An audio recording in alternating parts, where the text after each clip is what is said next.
Hello everyone, welcome to my channel simply logic. कैसे हैं आप सब? आई होप आप सब बहुत अच्छे होंगे। आज की वीडियो में हम डिस्कस करेंगे 29 जन 2025 के अराउंड क्या क्या इंपॉर्टेंट करंट अफेयर्स है। तो चैनल सब्सक्राइब नहीं किया कर लो एंड वीडियो को लाइक करना मत भूलना।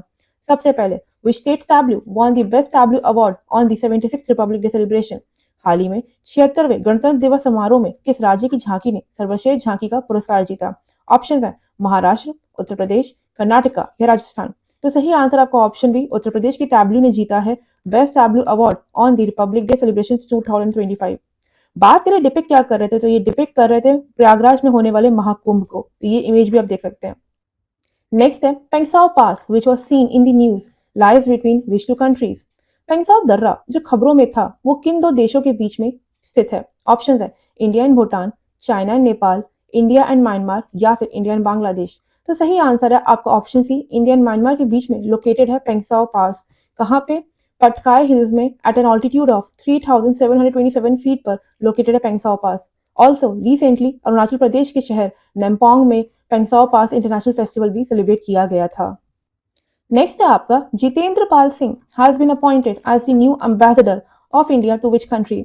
हाल ही में जितेंद्र पाल सिंह को किस देश में भारत का नया राजदूत नियुक्त किया गया है? ऑप्शन है नॉर्वे, जॉर्डन, इजराइल या नेपाल। तो सही आंसर आपका ऑप्शन सी, नेपाल में अपॉइंट किए गए हैं जितेंद्र पाल सिंह भारतीय सरकार के द्वारा एज द नेक्स्ट एम्बेसडर। कब? जनवरी 2025 में। नाउ बात करें जितेंद्र पाल सिंह जी की, तो ये 2002 बैच के आईएफएस यानी इंडियन फॉरेन सर्विस ऑफिसर हैं जो करंटली सर्व कर रहे थे in the office of external affairs minister. Next है आपका विच फॉर्मर सीजीआई यानी कि chief justice of India receive the Padma Vibhushan award in 2025। Bharat के किस पूर्व मुख्य न्यायाधीश को 2025 में पद्म विभूषण पुरस्कार मिला? ऑप्शन है रंजन गोगोई, एस ए बोबड़े, जगदीश सिंह केहर या फिर दीपक मिश्रा। तो सही आंसर आपका ऑप्शन सी, जगदीश सिंह केहर, जो कि इनकी इमेज पे है। इन्हीं को रिसेंटली दिया गया पद्म विभूषण यानी भारत का सेकंड हाईएस्ट सिविलियन अवार्ड। ये हमारे former chief justice of India थे। ऑल्सो इनका डिसेंडिंग ओपिनियन था लैंडमार्क जजमेंट जो ट्रिपल तलाक पे दिया गया था इन द ईयर 2017।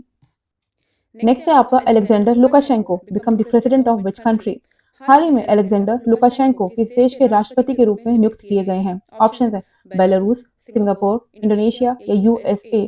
सही आंसर आपका ऑप्शन है बेलारूस के 7 टाइम प्रेसिडेंट बन चुके हैं अलेक्जेंडर लुकाशेंको। इन्होंने वहां का प्रेसिडेंशियल इलेक्शन जीता विद 86.82% वोट्स। इनके नियरेस्ट राइवल को जस्ट 3.21% वोट्स मिले हैं। नेक्स्ट है आपका which rocket is set to launch the NVS-02 satellite as part of ISRO's 100th mission from Satish Dhawan space centre. हाल ही में सतीश धवन अंतरिक्ष केंद्र से इसरो के 100वें मिशन के हिस्से के रूप में NVS-02 उपग्रह को लॉन्च करने के लिए कौन सा रॉकेट तैयार किया गया है? ऑप्शन है PSLV C55, GSLV F15, GSLV Mark 3 या फिर SSLV D3।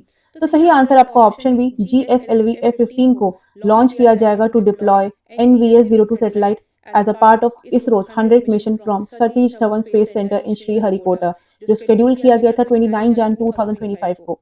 बात करें इस मिशन की, तो इस मिशन का एम है to enhance India's navigation with Indian constellation NAVIC and independent regional navigation satellite system. Next है who has been crowned as ICC men's test cricketer of the year 2024। Option है Jasprit Bumrah, Pat Cummins, Virat Kohli या बाबर आजम। तो सही answer आपका option है Jasprit Bumrah. Image देख के आप समझ ही गए होंगे। इन्हीं को अनाउंस किया गया as the ICC men's test cricketer of the year 2024। इन्होंने 13 मैचेस में 71 विकेट्स लिए हैं। इनका बॉलिंग एवरेज 14.92 रहा है। बात करें हिस्टोरिक माइलस्टोन की, तो ये पहले बॉलर बन चुके हैं जिनके पास 200 प्लस डिसमिसल्स हैं at an average below 20। Also Rohit Sharma के एब्सेंस में इन्होंने इंडिया को विक्ट्री दिलाई थी as the captain in Perth test cricket. Next है who has been named as ICC women's ODI cricketer of the year 2024। Option है स्मृति मंधाना, हरमनप्रीत कौर, दीप्ति शर्मा या ऋचा घोष। तो सही आंसर आपका ऑप्शन है स्मृति मंधाना जी को अनाउंस किया गया as the ICC women's ODI cricketer of the year 2024। Next है which Indian grand master won the 9th Johor international open chess tournament.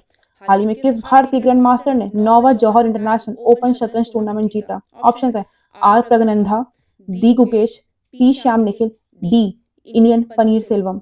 तो सही आंसर आपका ऑप्शन डी, इंडियन पनीर सेल्वम। ये उनकी इमेज भी है। इन्होंने ही 9th Johor international open chess tournament जीता है जिसे ऑर्गेनाइज किया था मलेशिया ने।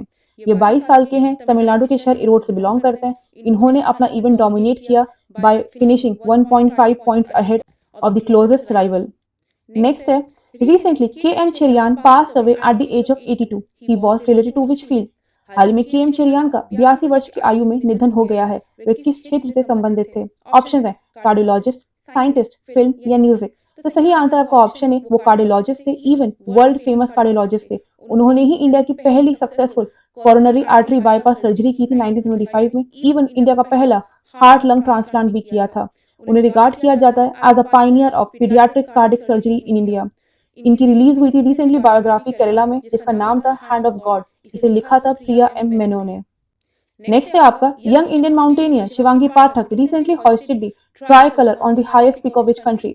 युवा भारतीय पर्वतारोही शिवांगी पाठक ने हाल ही में किस देश की सबसे ऊंची चोटी पर तिरंगा फहराया? ऑप्शन है Brazil, USA, Nepal and Australia. तो सही आंसर आपका ऑप्शन डी ऑस्ट्रेलिया। ऑस्ट्रेलिया की highest mountain peak mount Kosciuszko Haryana की यंग माउंटेनियर शिवांगी पाठक ने 26 जनवरी 2025 को सुबह 7 बजे, यानी जिस दिन हमारा 76 रिपब्लिक डे था, हॉइस्ट किया था इंडियन ट्राई कलर को। नाउ नेक्स्ट है where will the fourth badminton Asia mixed team championships be held in February 2025। फरवरी 2025 में चौथी बैडमिंटन एशिया मिश्रित टीम चैंपियनशिप कहां आयोजित की जाएगी? ऑप्शन है Tokyo Japan, Qingdao China, Bangkok Thailand या फिर जकार्ता इंडोनेशिया। तो सही आंसर आपका ऑप्शन बी किंगडाओ चाइना में ऑर्गेनाइज की जाएगी fourth badminton Asia mixed team championships. कब से कब तक? 11 से 19 फरवरी 2025 तक। इसके लिए BAI यानी कि बैडमिंटन एसोसिएशन ऑफ इंडिया ने अनाउंस कर दिए हैं 14 मेंबर्स का इंडियन स्क्वाड भी। ऑल्सो इंडिया को लीड करेंगे PV Sindhu and Lakshya Sen. Next है एडवांस टोर्ड artillery gun system ATAGS is developed by which organisation? Option है DRDO यानी कि defence research and development organisation, ISRO यानी कि Indian space research organisation, HAL Hindustan aeronautics limited या फिर BDL भारत डायनामिक्स लिमिटेड। तो सही आंसर आपका ऑप्शन ए DRDO यानी कि defence research and development organisation ने डेवलप किया है ATAGS को, एडवांस टोर्ड आर्टिलरी गन सिस्टम को, एंड इसे शोकेस किया गया था 76 रिपब्लिक डे परेड में भी। बात करें ATAGS की तो 155 मिलीमीटर एंड 52 कैलिबर हाउविट्जर है जिसे DRDO ने डेवलप किया है। इसकी रेंज 48 किलोमीटर है, जो इसे अपने आप में one of the longest range टोर्ड आर्टिलरी गन सिस्टम बना देता है ग्लोबली। ये ऑपरेट कर सकता है एक्सट्रीम टेम्परेचर्स में। इसके पास हाई मोबिलिटी भी है due to 6x6 towing platform. Lastly ये गन अचीव करती है precision strikes with future long range guided munitions यानी LRGM। Next step, which country has launched a new AI model called DeepSeek R1 surpassing OpenAI and ChatGPT? किस देश ने OpenAI and ChatGPT को पीछे छोड़ते हुए DeepSeek R1 नामक एक नया AI मॉडल लॉन्च किया है? ऑप्शन है रशिया, चाइना, इंडिया, USA। तो सही आंसर आपका ऑप्शन बी चाइना ने रिसेंटली डेवलप किया है DeepSeek V3 and DeepSeek R1 जो कि ओपन राइवल है OpenAI एंड ChatGPT के। इसे डेवलप किया गया चाइनीज लैब में। बात करें AI क्या होता है? AI की फुल फॉर्म है आर्टिफिशियल इंटेलिजेंस, जो रेफर करता है कि मशीन्स काम कर सकती हैं human like task. Now last question for the day, recently which state launch the 4 welfare schemes of its government? Rythu Bharosa, Indiramma Atmiya Bharosa, Indiramma Indlu and new ration cards on the occasion of Republic Day. Option है तेलंगाना, उड़ीसा, बिहार या उत्तर प्रदेश। तो सही answer है तेलंगाना के CM जिनका नाम है A Revanth Reddy ने लॉन्च किए हैं 4 वेलफेयर स्कीम्स अपनी गवर्नमेंट के, जो है राइतु Bharosa, Indiramma Atmiya Bharosa, Indiramma Indlu and new ration cards on the occasion of Republic Day यानी कि 26 जनवरी 2025। ये सारी स्कीम्स प्रॉमिस की गई थी रूलिंग पार्टी जो कि कांग्रेस है वहां की 2023 के तेलंगाना लेजिस्लेटिव असेंबली इलेक्शन में। नाउ बात की जाए इन लॉन्च स्कीम्स के बारे में तो पहली है राइतु भरोसा, जिसके अंदर एलिजिबल फार्मर्स को 12,000 रुपए पर एकड़ दिया जाएगा एंड ये अमाउंट क्रेडिट कर दिया जाएगा उनके बैंक अकाउंट में। दूसरी है इंद्री अम्मा आत्मीय भरोसा, जिसके अंदर जो भी लैंडलेस एग्रीकल्चर लेबर फैमिलीज हैं उनको एनुअली 12,000 रुपए का फाइनेंशियल सपोर्ट देगी गवर्नमेंट यहाँ की। तीसरी है इंद्री अम्मा इंड्लू, जो बेसिकली हाउसिंग स्कीम है, जिसके अंदर जो होमलेस दलित हैं, ट्राइबल्स हैं एंड बैकवर्ड क्लासेस हैं उनको फाइनेंशियल असिस्टेंस दिया जाएगा 5 लाख रुपए तक का, ताकि वो अपने घर कंस्ट्रक्ट करवा सके। And with this we come to end of this video. अगर वीडियो अच्छा लगा तो लाइक शेयर सब्सक्राइब करना मत भूलेगा। मिलते हैं नेक्स्ट वीडियो में। Till then thank you so much for all the love and support, it means a lot to me. Thank you so much.